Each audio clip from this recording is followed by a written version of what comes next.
नमस्कार दोस्तों। तो चलिए पिछली क्लास में हमने क्या समझा था, घूर्णन पूरी तरीके से क्लियर कर लिया था। आज बच्चे हमें उससे भी इंपॉर्टेंट चीज सीखना है और उसका नाम क्या है, परिक्रमा। मैंने बताया था ना कि पृथ्वी में दो प्रकार की गतियां हैं। तो बच्चे जो हमारी अगली गति है उस गति का क्या नाम है, परिक्रमा। सभी लोग यहाँ बोर्ड पर ध्यान से देखेंगे, अगली गति का नाम है परिक्रमा। क्लियर है बच्चे, परिक्रमा। तो चलिए पहले हम परिक्रमा की डेफिनेशन को सीखते हैं।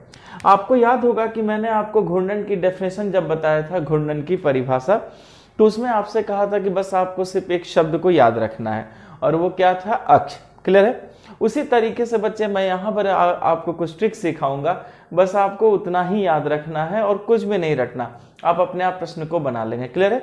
तो चलिए बच्चे सबसे पहले हम परिक्रमा की परिभाषा बनाते हैं कि परिक्रमा आखिर होता क्या है। ठीक है। जैसे मान लीजिए बच्चे, यदि कोई वस्तु, क्लियर है बच्चे, यदि कोई वस्तु किसी दूसरी वस्तु के चारों ओर, क्लियर है बच्चे, यदि कोई वस्तु किसी दूसरी वस्तु के चारों ओर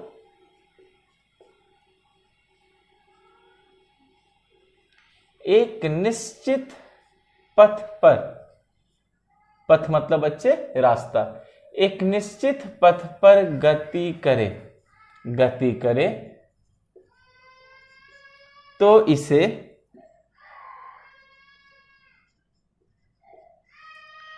परिक्रमा गति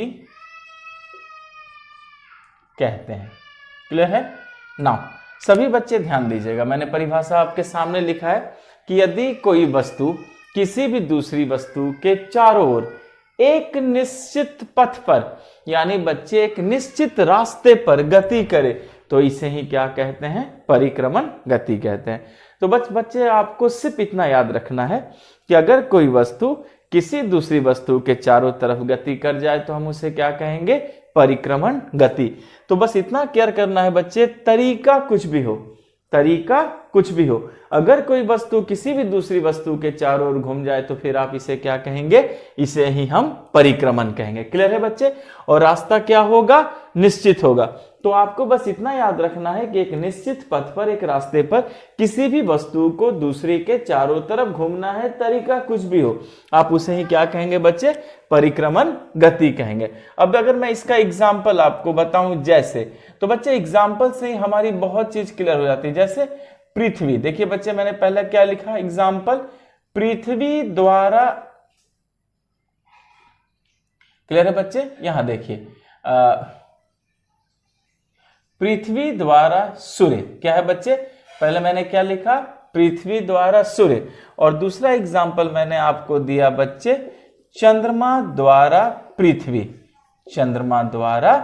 पृथ्वी, क्लियर है ना। बस इसी एग्जाम्पल से हम चीजों को क्लियर कर लेंगे। तो आप सभी बच्चे इतना याद रखेंगे कि यदि कोई भी वस्तु किसी भी दूसरी वस्तु के चारों तरफ अगर एक निश्चित पथ पर गति कर जाए तो इसी गति को हम क्या कहते हैं, परिक्रमा गति कहते हैं। क्लियर है। इसका एग्जाम्पल क्या है बच्चे, जैसे पृथ्वी द्वारा सूर्य और चंद्रमा द्वारा पृथ्वी। तो हम समझेंगे कि किस तरीके से हमने इस उदाहरण को सेट किया है। यहां तक पूरी बात समझ में आ गई बच्चे। तो चलिए मैं एक ग्राफिंग बनाता हूं और उस ग्राफिंग से आपको सब समझाने की कोशिश करता हूं, लेकिन सिर्फ आपको याद रखना है कि एक वस्तु दूसरी वस्तु के चारों तरफ क्या होगी, घूमेगी। यहां तक क्लियर है।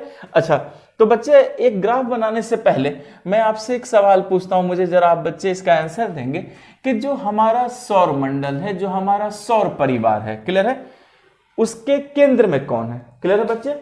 मेरा क्वेश्चन क्या है कि जो हमारा सौर मंडल है और जो हमारा सौर परिवार है उसके केंद्र में कौन है, तो क्या कहेंगे बच्चे, सूर्य। क्लियर है। तो सभी बच्चे याद रखिएगा कि हमारे सोलर सिस्टम में या हमारे सौर परिवार में जो केंद्र में है बच्चे, उसका क्या नाम है, सूर्य। ये देखिए बच्चे मैंने बना दिया, सूर्य केंद्र में है। क्लियर है। अच्छा बच्चे आप सभी जानते हैं कि एक पृथ्वी नाम की क्या है, बॉडी है। ठीक है, ये बना दिया मैंने बच्चे पृथ्वी। तो हम ये जानते हैं कि जो पृथ्वी नाम की जो बॉडी है वो क्या करती है, इस सूरज नाम के बॉडी के चारों तरफ क्या करती है बच्चे, घूमती है। यहां सभी लोग ध्यान से देखिए, तो हमने देखा कि पृथ्वी नाम की जो बॉडी है वो सूरज नाम के बॉडी के चारों तरफ क्या कर रही है, चक्कर लगा रही है बच्चे। तो हम बचपन से सुनते आए हैं कि पृथ्वी क्या करती है, सूर्य का चक्कर लगाती है। क्लियर है? तो यहां हमने देखा कि सूर्य नाम की एक बॉडी है और उस सूरज नाम की बॉडी के चारों तरफ कौन घूम रहा है, पृथ्वी नाम की एक बॉडी घूम रही है। क्लियर है? तो बच्चे याद रखिएगा कि ये जो घूमना होता है ये कैसे होता है बच्चे, तो पहले याद रखिएगा वेस्ट टू ईस्ट। क्या बच्चे, वेस्ट टू ईस्ट। और दूसरा आपको याद रखना है एंटी क्लॉक वाइज। क्लियर है? तो याद रखेंगे कि पृथ्वी सूर्य के चारों तरफ किस तरह घूमती है, एंटी क्लॉकवाइज घूमती है और वेस्ट टू ईस्ट घूमती है, पश्चिम से पूरब की तरफ घूमती है और एंटी क्लॉकवाइज घूमती है। ठीक है? और जो स्पीड है उस स्पीड को भी मैं बता दूं बच्चे, 29.8 किलोमीटर पर सेकेंड। क्लियर है? तो याद रखिएगा कि पृथ्वी सूरज के चारों तरफ west to east anti clockwise और 29.8 किलोमीटर पर सेकेंड की स्पीड से क्या कर रही है, घूम रही है। क्लियर है? यहां तक सबको पता है ना बच्चे? यहीं पर आपसे एक सवाल पूछा गया था कि चलो ये तो सही है कि आपको पता है कि पृथ्वी जो क्या कर रही है वो सूर्य का चक्कर लगा रही है, सूर्य के चारों तरफ घूम रही है, पर क्वेश्चन ये है कि उस रास्ते का नाम बताइए जिस पर पृथ्वी सूरज का क्या कर रही है, चक्कर लगा रही है। देखो बच्चे कितना अजीब क्वेश्चन है, उन्होंने रास्ते का नाम पूछा। तो चलिए बच्चे सबसे पहले आप रास्ते का नाम जानिए कि इस रास्ते का क्या नाम है। क्लियर है बच्चे? तो याद रखना है बच्चे कि इस रास्ते को कहा गया है कक्षा समतल। क्या कहा गया है बच्चे? कक्षा समतल। कुछ याद आया? मैंने कहा था ना कक्षा समतल पर खींचे गए लंब, यही है बच्चे कक्षा समतल। तो हमने देखा कि इस रास्ते का ही क्या नाम है, कक्षा समतल। क्लियर है?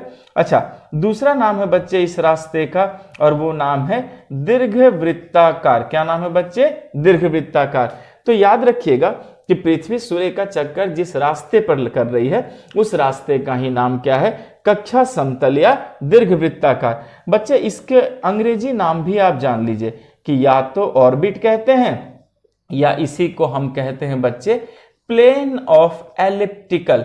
क्या कहते हैं? Plane of elliptical. क्लियर है?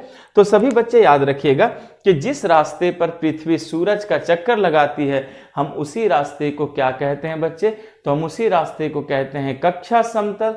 फिर उसी रास्ते को हम ये भी कहते हैं बच्चे दीर्घवृत्ताकार, इंग्लिश में हम इसे ऑर्बिट कहते हैं बच्चे। और फिर इंग्लिश में इसे हमने अभी आपको क्या नाम बताया बच्चे, हम इंग्लिश में इसे कहते हैं प्लेन ऑफ एलिप्टिकल। क्या कहते हैं बच्चे? Plane of elliptical. क्लियर है?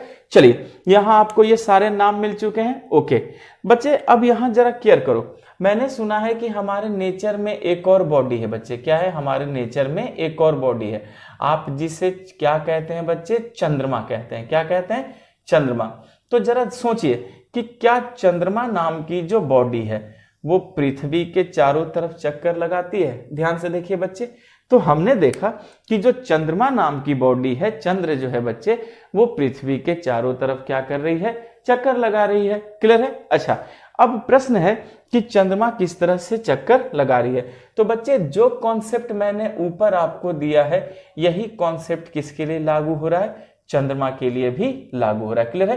तो आप सभी बच्चे याद रखिएगा कि चंद्रमा भी वेस्ट टू ईस्ट चक्कर लगा रही है और चंद्रमा भी एंटी क्लॉकवाइज चक्कर लगा रही है।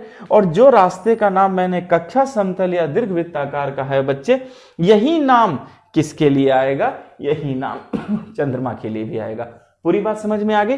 इसका मतलब है कि चंद्रमा के लिए भी कक्षा समतल नाम आएगा। यानी सारे कॉन्सेप्ट बच्चे जो है यूनिवर्सल है, किसी का भी पूछे आप इसी कॉन्सेप्ट को लगा देंगे। क्लियर है? ओके चलिए, यहां तक तो हमने सीखा। अब बच्चे यहीं पर एक कमीशन ने आपसे प्रश्न पूछा था, सभी लोग बच्चे बोर्ड पर ध्यान से देखिए। कमीशन ने यह प्रश्न पूछा था बच्चे कि क्या चंद्रमा सूरज की परिक्रमा करती है? तो बच्चे अगर हम बोर्ड पे ध्यान से देख रहे हैं तो सूरज की परिक्रमा तो पृथ्वी कर रही है और चंद्रमा किसकी परिक्रमा कर रही है? सूरज की। पर कमीशन ने क्वेश्चन क्या पूछा, उसने ये पूछा कि चंद्रमा सूरज की परिक्रमा कर रही है, सही या गलत। तो बच्चे बोर्ड पे ध्यान से देखिए कि पृथ्वी सूरज की परिक्रमा कर रही है और चंद्रमा किसकी कर रही है, पृथ्वी की।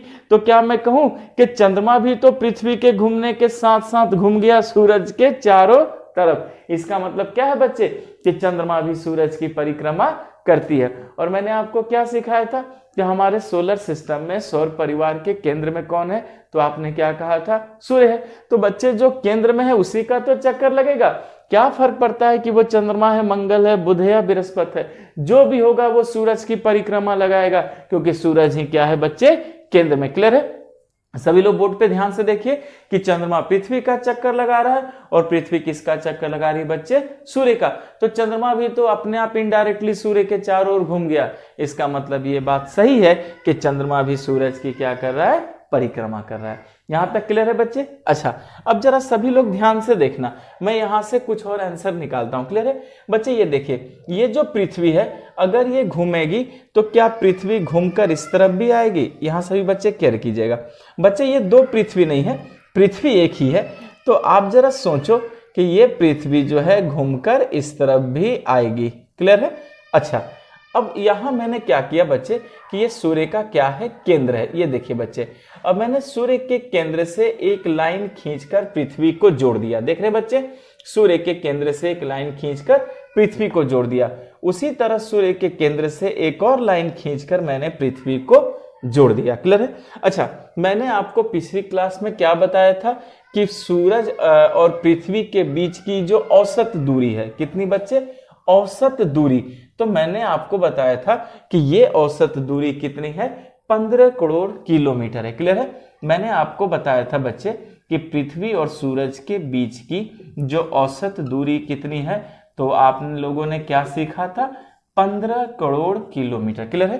तो इस बात को याद रखिएगा कि सूरज और पृथ्वी की औसत दूरी तो 15 करोड़ किलोमीटर है। लेकिन बच्चे अगर ध्यान से मैं नक्शे को देखूं तो क्या ऐसा नहीं लगता कि नक्शे में पृथ्वी कभी सूर्य के पास है? देखो बच्चे, पास है, पर यहां देख रहे हैं सूर्य से क्या है, दूर है। इसका मतलब है कि परिक्रमण के कारण, रेवोल्यूशन के कारण ऐसा हो रहा है बच्चे कि जब पृथ्वी जो है घूमकर किसके पास आ जा रही है, सूरज के पास आ जा रही है, और फिर पृथ्वी सूरज से दूर भी हो रही है। तो सभी बच्चे याद रखिएगा कि जब पृथ्वी सूरज के पास आ जाए तो इस दशा को हम कहते हैं उपसौर। क्या कहते हैं बच्चे, उपसौर। सभी लोग याद रखिएगा कि परिक्रमण के वक्त जब पृथ्वी सूर्य के नजदीक आ जाती है तो इस दशा को क्या कहा जाता है, उपसौर कहा जाता है। और उपसौर के वक्त जो दूरी हो जाती है बच्चे, वो घटकर हो जाती है 14.8 करोड़ किलोमीटर। क्लियर है? तो सभी बच्चे याद रखिएगा कि जब पृथ्वी सूर्य के नजदीक हो जाती है तो उस समय जो दूरी है वो कितनी हो जाती है, 14.8 करोड़ किलोमीटर। यानी बच्चे 15 करोड़ में देखा जाए तो 20 लाख किलोमीटर का अंतर है। क्लियर है? अच्छा, ये दशा कब होती है, तो याद रखिएगा कि ये जो दशा होती है बच्चे, ये होती है 3 जनवरी को। कब होती है, 3 जनवरी को। तो सभी बच्चे मुझे जरा सोच समझ के बताना कि जो 3 जनवरी में हम क्या हैं, सूरज के पास हैं। देख रहे हैं बच्चे, तो सूरज के पास हैं तो हमें गर्मी लगेगी या सर्दी? तो बच्चे जब हम सूरज के पास है तो हमें गर्मी लगेगी, लेकिन बच्चे जनवरी में हमें लगती क्या है, सर्दी। देखो अजीब सी बात है कि जब उपसौर हुआ, दूरी घटकर 14.8 करोड़ किलोमीटर हो गई और ये दशा 3 जनवरी को होती है, तो 3 जनवरी में पृथ्वी तो सूरज के पास है तो हमें क्या लगनी चाहिए, गर्मी लगनी चाहिए। पर उल्टा होता है बच्चे, सर्दी होती है। लो यहां पे क्वेश्चन फंसा। ठीक है, कोई नहीं, देखते हैं इसको। अच्छा, जरा इस तरफ फिर आइए बच्चे।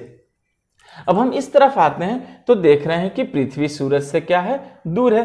तो याद रखिएगा बच्चे कि जब पृथ्वी सूरज से मैक्सिमम दूरी पर आ जाती है तो इस दशा को हम क्या कहते हैं, अपसौर। क्या कहते हैं बच्चे, अपसौर कहते हैं। और इस समय जो दूरी हो जाती है वो कितनी हो जाती है बच्चे, 15.2 करोड़ किलोमीटर। क्लियर है? तो जब पास था तो 14.8 करोड़ किलोमीटर और जब दूर हुआ तो 15.2 करोड़ किलोमीटर। तो क्या मैं कहूं बच्चे कि फिर 20 लाख किलोमीटर ही तो ऐड हुआ?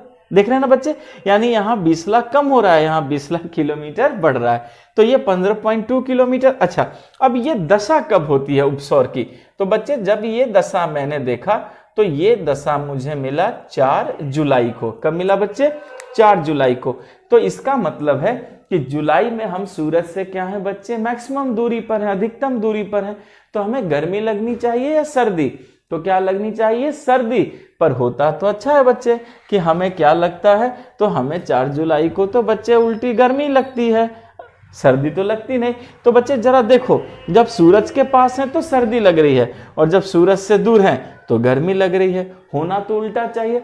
तो बच्चे इसका एकमात्र आंसर है और वो है दूरी। क्या बच्चे? दूरी। याद रखिएगा, मैंने पहले ही कहा था कि पृथ्वी और सूरज के बीच की दूरी बच्चे 15 करोड़ किलोमीटर है, और अंतर तो सिर्फ 20 लाख किलोमीटर का है।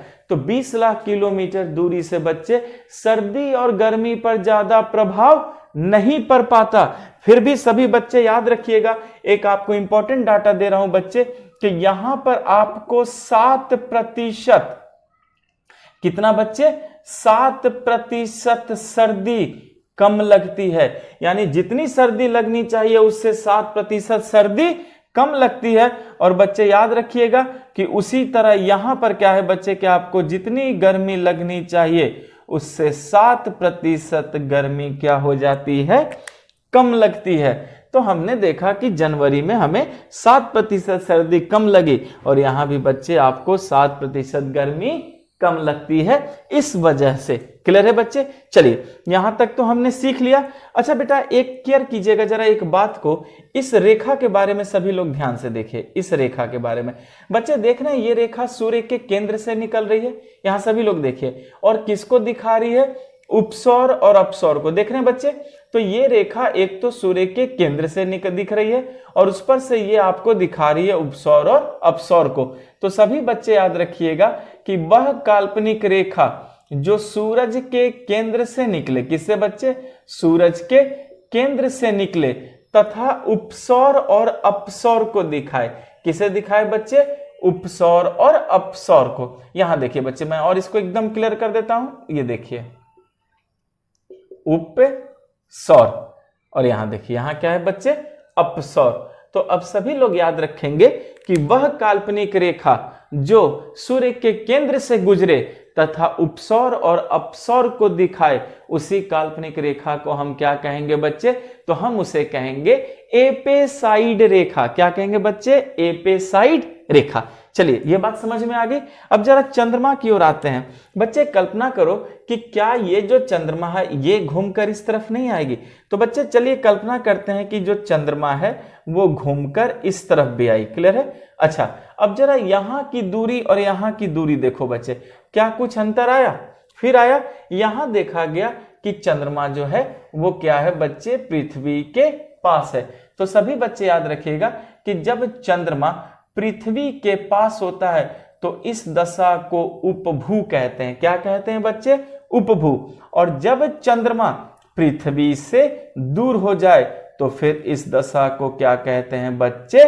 अपभू कहते हैं। तो याद रखिएगा कि जब चंद्रमा पृथ्वी का चक्कर लगाते हुए जब पृथ्वी के करीब आ जाए तो उस दशा को हम क्या कहते हैं? उपभू कहते हैं। और जब चंद्रमा चक्कर लगाते हुए बच्चे पृथ्वी से मैक्सिमम दूरी पर है तो फिर उस दशा को हम क्या कहते हैं? अपभू कहते हैं। पूरी बात समझ में आ गई? तो बच्चे देखिए, ये जो ग्राफ है बच्चे ये इतना वैज्ञानिक है कि कोई भी सवाल हो बच्चे इस ग्राफ बाहर नहीं जाने देता, आपके सारे प्रश्नों को वो बनाकर दे देगा। तो बच्चे याद रखिएगा कि उपभू अपभू, उपसौर और अपसौर कुछ भी नहीं, ये सब क्या है बच्चे? ये सब परिक्रमण की क्या है? दशाएं हैं। पूरी बात समझ में आ गई बच्चे? तो चलिए मैं इसे मिटाऊं। आप बेटा वीडियो पॉज करके भी सारा लिख सकते हैं या आप स्क्रीनशॉट भी लेके रख सकते हैं। क्लियर है? चलिए मैं मिटाता हूं। यहां तक मैंने आपको सिखा दिया। ओके,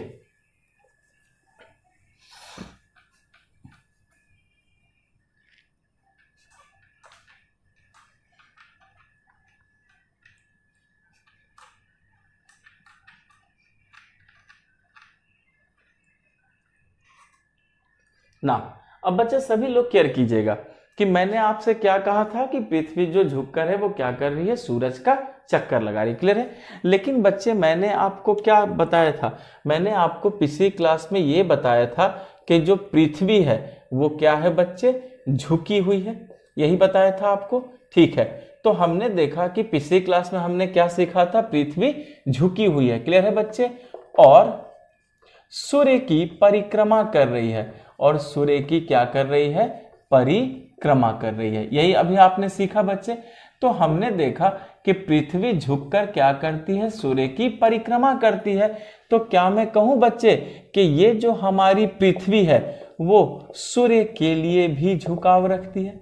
ध्यान से समझिएगा बच्चे कि अगर पृथ्वी झुककर सूर्य की परिक्रमा करती है, क्लियर है बच्चे, अगर पृथ्वी झुककर सूर्य की परिक्रमा करती है, इसका मतलब है कि पृथ्वी एक और झुकाव रखती है, और वो झुकाव किसके लिए रखती है बच्चे, सूर्य के लिए रखती है।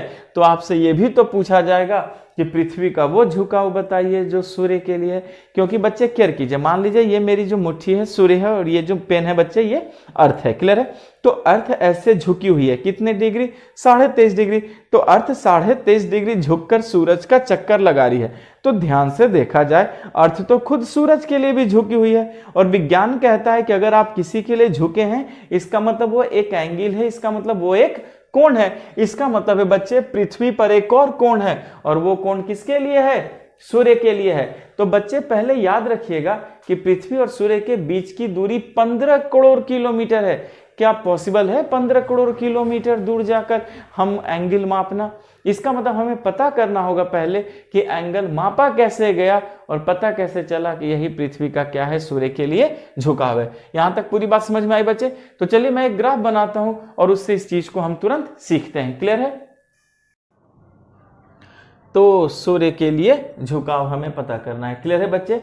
तो चलिए मैं एक ग्राफ बनाता हूं और उस ग्राफ से सीखते हैं कि कैसे झुकाव हम पता कर सकते हैं। पहले मैं इसे मिटा दूं। ओके। और बच्चे बहुत इजी है, आप तुरंत समझ जाएंगे कि किस तरीके से जो है हमने झुकाव पता कर लिया, किसके लिए, सूर्य के लिए। क्लियर है। अच्छा यहां देखिए सभी बच्चे, मैंने क्या किया कि इस तरीके से फिर मैंने पृथ्वी बना लिया। क्लियर है, कोई दिक्कत नहीं। अच्छा ये देखिए, ये पृथ्वी का केंद्र बनाया, और केंद्र के ऊपर मैंने सिंपल एक लाइन खींच दी बच्चे। और जब ये लाइन खींच दिया तो इस लाइन को क्या मैंने कहा, लंब, आपको सिखाया था। ओके। अब क्या किया मैंने, इस तरीके से फिर एक लाइन खींचा, और इस लाइन पर मैंने क्या लिख दिया, अक्ष। आपको बताया था ना बच्चे कि पृथ्वी का अक्ष झुका हुआ है। ठीक है। अच्छा ये क्या हो गया, नॉर्थ पोल, और क्या हो गया ये साउथ पोल। क्लियर है। अच्छा और ये एंगल क्या था बच्चे, 23.5 डिग्री। और मैंने इससे कौन सा झुकाव कहा था, आप याद करने की कोशिश कीजिए, अक्षीय झुकाव। आपको यही बताया था कि ये क्या है, अक्षीय झुकाव था। क्लियर है बच्चे। अच्छा ना, अब हमें अक्षीय झुकाव का तो पता चल गया। अब सभी बच्चे जरा ध्यान से देखिए इस नक्शे को। क्या इस नक्शे में आपको कोई कमी नजर आ रही है? बच्चे मैं इस नक्शे को ध्यान से देख रहा हूं, तो इस नक्शे में मुझे लंब नजर आ रहा है, अक्ष नजर आ रहा है। लेकिन बच्चे विज्ञान कहता है कि शायद बिना आधार के लंब नहीं होता, यही कहता है। तो बच्चे हमने देखा कि इस नक्शे में लंब तो है पर इसका आधार नहीं है। क्लियर है। अब क्या किया मैंने बच्चे, एक ऐसे लाइन खींचकर देखिए मैंने क्या बना दिया, इसका आधार बना दिया। और जब मैंने आधार बना दिया बच्चे, तो मैं अब इस आधार का नाम लिखता हूं। क्या इस आधार को कहते हैं, कक्षा समतल। क्या कहा बच्चे मैंने, कक्षा समतल। कुछ याद आया बच्चे? इसका मतलब है कि कक्षा समतल ही वो रास्ता है जिस पर क्या कर रहे था, पृथ्वी सूर्य का चक्कर लगा रही थी, और कक्षा समतल ही क्या बन गया बच्चे, आधार बन गया। और मैंने आपको घूर्णन में ये लिखवाया भी था कि कक्षा समतल पर खींचे गए लंब, यानी जो कक्षा समतल है यानी जो रास्ता है वही क्या बन गया बच्चे, इसका आधार बन गया। और मैंने कहा था ना ये रास्ता निश्चित है। अच्छा अब सभी लोग ध्यान से देखिए बच्चे, क्या अक्ष और कक्षा समतल में कोण बना? जरा ध्यान से देखिए बच्चे, बन रहा है। तो हमने देखा बच्चे कि कक्षा समतल और अक्ष के बीच भी कोण बन रहा है, और कक्षा समतल तो फिक्स है, कभी नहीं बदलता। तो जब ये फिक्स है इसका मतलब है कोण भी क्या है, फिक्स है। क्लियर है? अच्छा बच्चे जरा मुझे एक बात बताना कि एक एंगल कितने डिग्री का होता है? आप क्या कहेंगे? 90 डिग्री।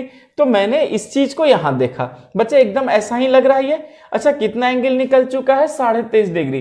तो मैंने 90 में क्या किया बच्चे? 23.5 डिग्री माइनस किया, कितना निकला? 66.5 डिग्री। तो यहां मैंने क्या लिखा? 66.5 डिग्री। अब बताओ बच्चे कि पृथ्वी सूरज के लिए कितनी झुकी हुई है? तो आप क्या कहेंगे? 66.5 डिग्री। लेकिन बच्चे ये तो फिर मेरे बोलचाल की भाषा हो गई, पर आप बोलचाल की भाषा नहीं यूज करेंगे। आप क्या कहेंगे बच्चे? आप ये कहेंगे, देखिए कैसे इसका आंसर निकालना है। आप कहेंगे बच्चे कि पृथ्वी का अक्ष अपने कक्षा समतल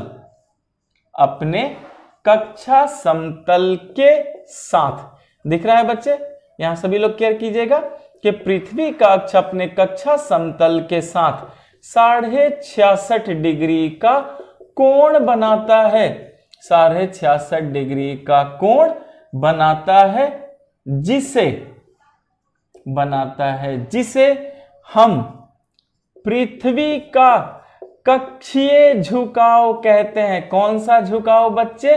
कक्षीय झुकाव कहते हैं। इसका मतलब हो गया बच्चे कि पृथ्वी जो खुद के लिए झुकी थी तो वह अक्षीय झुकाव था, और अगर सूर्य के लिए झुकी है तो फिर हमने उसका क्या नाम दे दिया?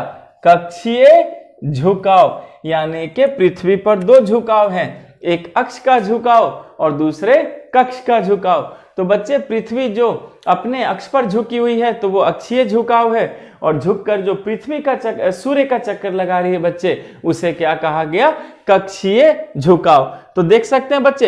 अच्छा दोनों को जोड़ा तो 90 डिग्री।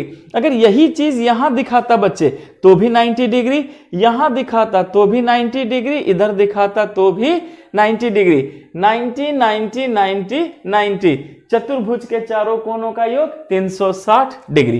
प्रूफ हो चुका बच्चे। अच्छा अब देखो हमें कक्षीय झुकाव मिला, तो क्या बच्चे मैं ये बात कह सकता हूं कि इसी झुकाव के साथ, अब यहां सभी लोग केयर कीजिएगा बच्चे, इसी झुकाव के साथ पृथ्वी परिक्रमा करती है। समझ में आया बच्चे? तो इसी झुकाव के साथ पृथ्वी क्या करती है बच्चे? परिक्रमा। क्लियर है? तो अब अगर आपसे पूछा जाए कि बताओ पृथ्वी सूरज का परिक्रमा किस झुकाव पर करती है, तो आप क्या कहेंगे? कक्षीय झुकाव पर करती है। और कक्षीय झुकाव कितना है? 66.5 डिग्री। किस तरह से निकाला गया, एक एक चीज बच्चे यहां क्लियर है, कोई भी क्वेश्चन जो है इससे बाहर नहीं जाता। आपको तरीका भी पूरी बात सिखा दी। ओके तो चलिए बच्चे हमने ये तो सीख लिया। अब जरा आगे बढ़ते हैं और देखते हैं कि अब एक परिक्रमण में कितना वक्त लगता है। क्लियर है? यहां सभी बच्चे ध्यान से देखिएगा।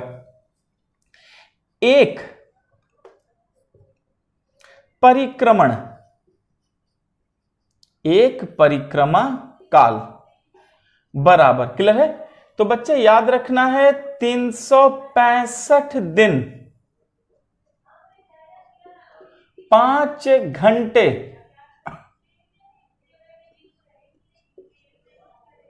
48 मिनट 46 सेकेंड। क्लियर है? तो सभी बच्चे याद रखेंगे कि अगर आपसे पूछा जाए कि बताओ परिक्रमा में कितना वक्त लगता है, तो आंकड़े आपके सामने बच्चे, आप कहेंगे 365 दिन 5 घंटे 48 मिनट 46 सेकेंड। क्लियर है? लेकिन बच्चे हम इसे अपने बोलचाल की भाषा में क्या कहते हैं? तो बच्चे हम इसे अपनी बोलचाल की भाषा में ऐसे भी कह देते हैं 365 दिन और 6 घंटे। क्या बोल देते हैं बच्चे हम? 365 दिन और 6 घंटे। या हम इसे इस तरीके से भी कहते हैं बच्चे 1 वर्ष। क्या बोल देते हैं बच्चे? 1 वर्ष। क्लियर है? तो अब आपको बच्चे ये याद रखना है बोलचाल की भाषा में कि एक परिक्रमण काल में कितना वक्त लगा, तो आपने क्या कहा बच्चे, 1 साल लगा, या 365 दिन 6 घंटे लगा, और पूरे आंकड़े पूछे गए तो 365 दिन 5 घंटे 48 मिनट और 46 सेकंड लगा। क्लियर है? चलिए, तो बच्चे हम बोलचाल की भाषा में कहते हैं कि एक परिक्रमण में कितना वक्त लगा, 1 साल। लेकिन बच्चे जनरली इस 6 घंटे को छोड़ देते हैं। जरा सीखिए बच्चे, याद रखिएगा क्यों। याद रखना कि बच्चे हम सुविधा अनुसार, क्या बच्चे, सुविधा अनुसार, यानी हमने अपनी सुविधा को देखा, हम सुविधा अनुसार 6 घंटे छोड़ते हैं। कितना छोड़ देते हैं बच्चे, 6 घंटे छोड़ते हैं। क्लियर है?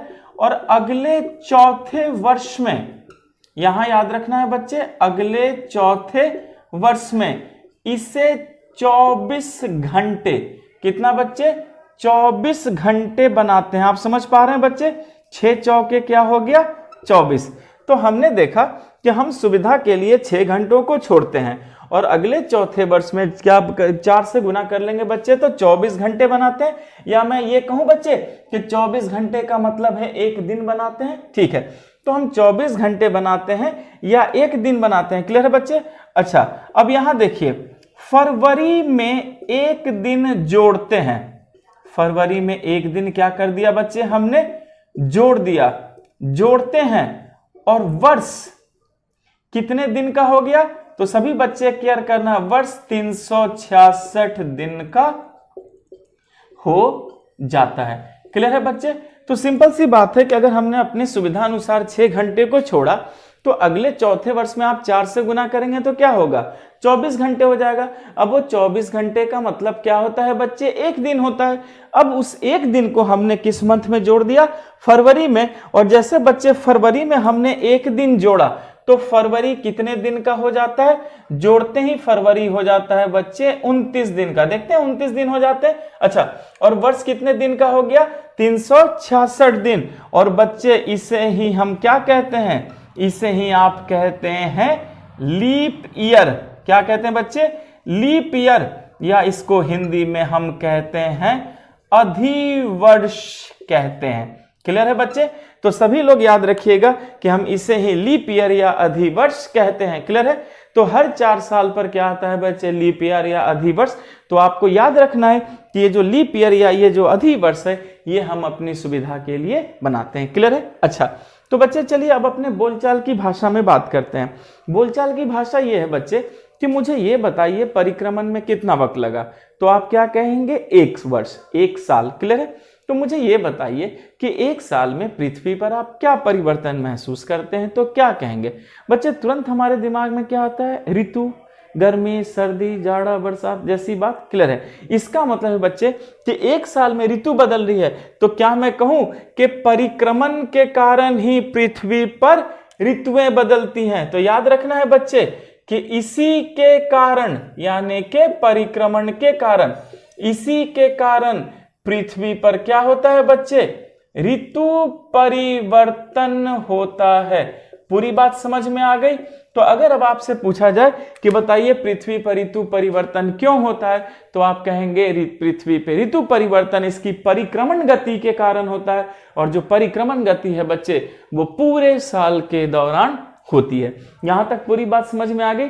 तो चलिए बच्चे, हमने ये सीखा कि परिक्रमण के कारण क्या होता है, ऋतु परिवर्तन होता है, ऋतुएं बदलती हैं। इसका मतलब है अब हमें आगे क्या सीखना है बच्चे, हमें आगे ऋतु परिवर्तन सीखना है। और जैसे हम ऋतु परिवर्तन सीखेंगे, अपने आप सारी चीजें क्लियर होंगी कि किस तरीके से पृथ्वी पर ऋतु परिवर्तन होता है। पहले मैं ये सारी बातें मिटा दूं बच्चे, ये आप अच्छे से सीख चुके हैं। ओके, चलिए मैं इसे मिटाऊं।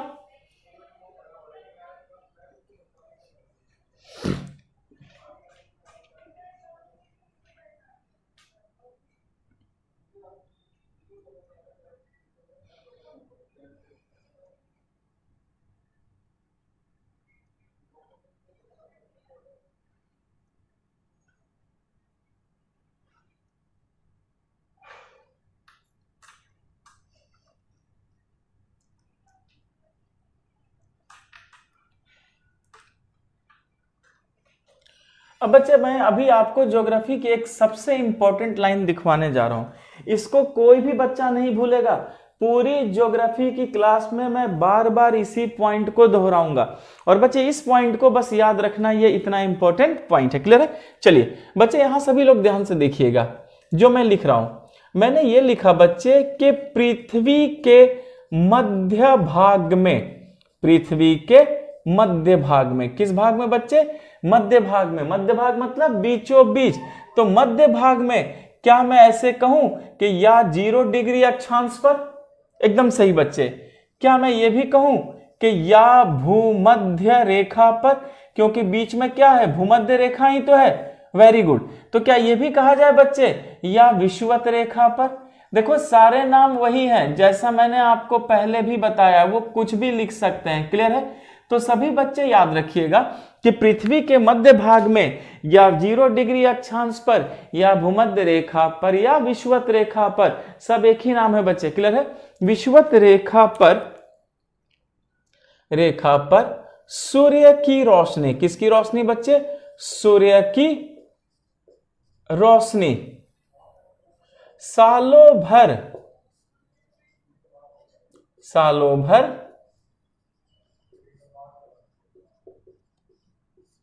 सीधी पड़ती है। बच्चे ये बहुत इंपॉर्टेंट लाइन मैं आपको लिखवा रहा हूं, एक एक बच्चे को याद रखना है। क्लियर है? तो अब यहां सभी बच्चे याद रखिएगा कि पृथ्वी पर एकमात्र बच्चे, एकमात्र मध्य भाग जो 0 डिग्री अक्षांश है या जो भूमध्य रेखा है या विषुवत रेखा है, उस पर जो सूरज की रोशनी है वो बच्चे क्या पड़ती है? तो आप कहेंगे सालों भर सीधी पड़ती है। क्लियर है?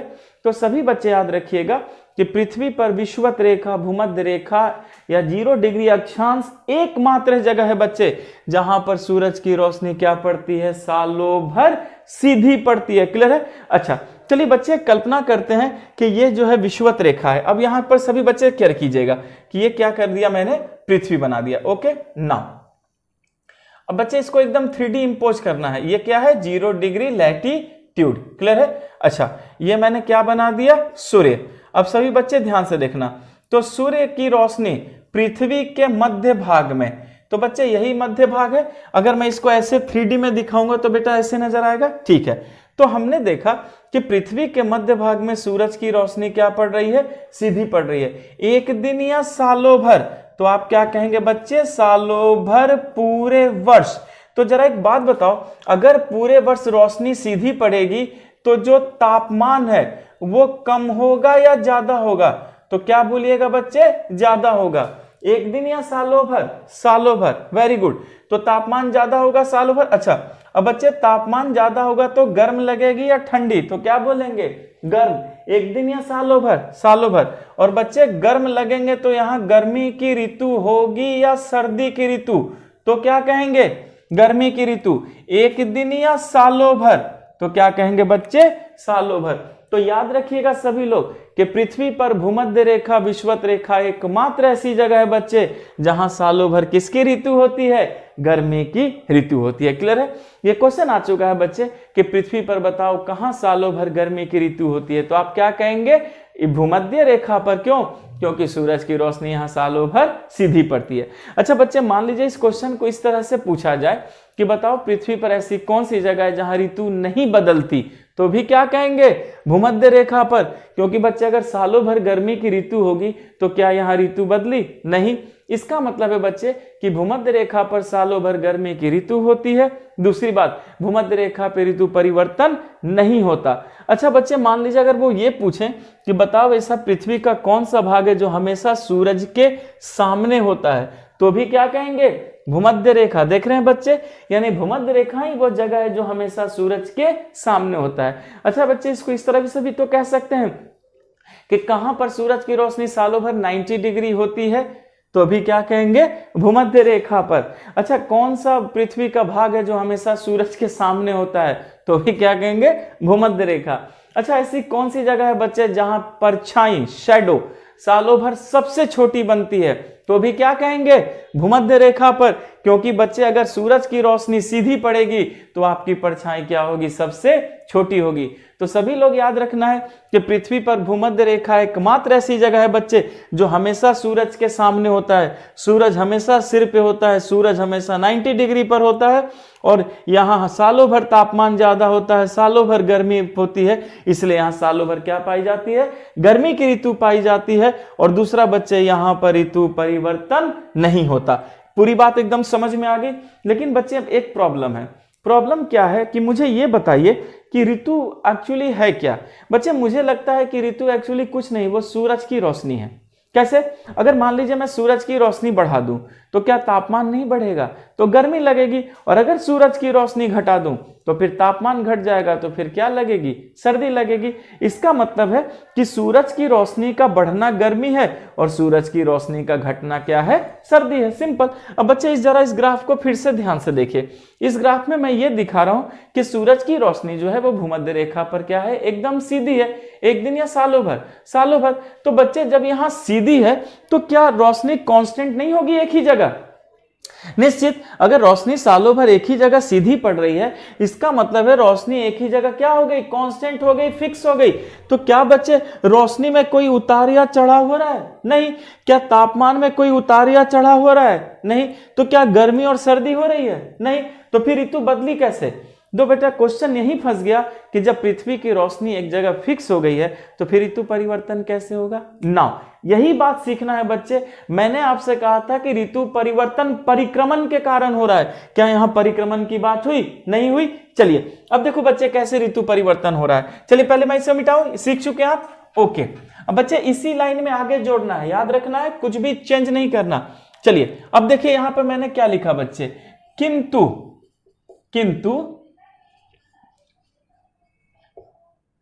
परिक्रमा, किंतु परिक्रमा के दौरान, किसके दौरान बच्चे? परिक्रमा के। याद रखिएगा, किंतु परिक्रमा के दौरान ऐसी दशाएं आती है, किंतु परिक्रमा के दौरान ऐसी दशाएं आती है। इसका मतलब बच्चे परिक्रमा के दौरान क्या आई, कुछ दशाएं आई। दशाएं बच्चे याद रखिएगा, केसेस, कंडीशन। तो परिक्रमण के कारण कुछ दशाएं आई जब सूरज की रोशनी, जब सूरज की रोशनी भूमध्य रेखा पर सीधी पड़ने से पहले, भूमध्य रेखा पर सीधी पड़ने से पहले कहीं और पड़ गई। समझ में आया बच्चे? तो ध्यान देना, मैंने क्या कहा कि जब पृथ्वी ने परिक्रमण शुरू किया तो उस परिक्रमण में हमने देखा बच्चे कि कुछ दशाएं आई। इन दशाओं में हमने क्या देखा कि सूरज की रोशनी भूमध्य रेखा पर सीधी पड़ने से पहले कहीं और पड़ गई। तो बच्चे सीधी पड़ने से कहीं और पड़ गई, इसका मतलब है वहां रोशनी बढ़ गई, और रोशनी बढ़ गई तो तापमान बढ़ गया, तापमान बढ़ गया तो गर्मी बढ़ गई, यानी वहां गर्मी की ऋतु आई। और जहां नहीं पड़ी वहां सर्दी की ऋतु हो गई, क्योंकि रोशनी नहीं है, तापमान घट गया। इसका मतलब है गर्मी और सर्दी कुछ नहीं, ऋतु क्या है बच्चे, परिक्रमण की दशाएं हैं। और जिस बच्चे ने दशा सीख लिया वो तुरंत ऋतु परिवर्तन को समझ जाएगा। लेकिन बच्चे ठीक है, कहीं और पड़ गई, लेकिन फिर पहली लाइन गलत हो रही है, जो मैंने कहा है सालों भर सीधी पड़ेगी। चलिए उसको जोड़ते हैं। फिर देखिए बच्चे, उसके बाद फिर भूमध्य रेखा पर आती है, उसके बाद फिर भूमध्य रेखा पर आती है। क्लियर है? तो सभी बच्चे याद रखना है कि जब परिक्रमण स्टार्ट हुआ तो सूरज की रोशनी भूमध्य रेखा पर पड़ने से पहले कहीं और पड़ गई, जहां पड़ गई वहां ऋतु बदल गई। लेकिन बच्चे उसके बाद फिर कहां पहुंची, भूमध्य रेखा पर। इसका मतलब है भूमध्य रेखा पर सालों भर सीधी आना ही आना है, इसलिए यहां गर्मी और सर्दी नहीं हुई, एक ही ऋतु रही। लेकिन जो भूमध्य रेखा पर पड़ने से पहले कहीं और पड़ गई, और जहां पड़ गई बच्चे वहां क्या हो गया, वहीं पर ऋतु परिवर्तन हो गया। तो सभी बच्चे याद रखिएगा कि ऋतु परिवर्तन जो है परिक्रमण की क्या है बच्चे, दशाएं हैं। और जिसने दशा को सीख लिया वो तुरंत ऋतु परिवर्तन को समझ जाएगा। पर क्वेश्चन है कि ऐसा क्यों हुआ? तो सभी बच्चे याद रखिएगा कि ऐसा क्यों हुआ, तो हम कहेंगे ऐसा पृथ्वी के अक्षीय झुकाव। कौन सा झुकाव बच्चे? अक्षीय झुकाव। ऐसा पृथ्वी के अक्षीय झुकाव एवं वार्षिक गति के कारण है। क्लियर हुआ बच्चे? ऐसा क्यों हुआ? ऐसा हुआ पृथ्वी के अक्षीय झुकाव, और अक्षीय झुकाव कितना कहा था मैंने? 23.5 डिग्री। और वार्षिक गति का मतलब क्या था बच्चे? परिक्रमा। तो याद रखिएगा ऐसा इसलिए हुआ क्योंकि पृथ्वी अपने अक्ष पर झुकी हुई है और झुककर क्या कर रही है? परिक्रमा कर रही है, जिसके कारण ही बच्चे ऐसी दशाएं आई कि जब सूरज की रोशनी भूमध्य रेखा पर सीधी पड़ने से पहले कहीं और पड़ गई और पृथ्वी पर ऋतु परिवर्तन स्टार्ट हो गया। पूरी बात समझ में आ गई बच्चे? ठीक है, थैंक यू।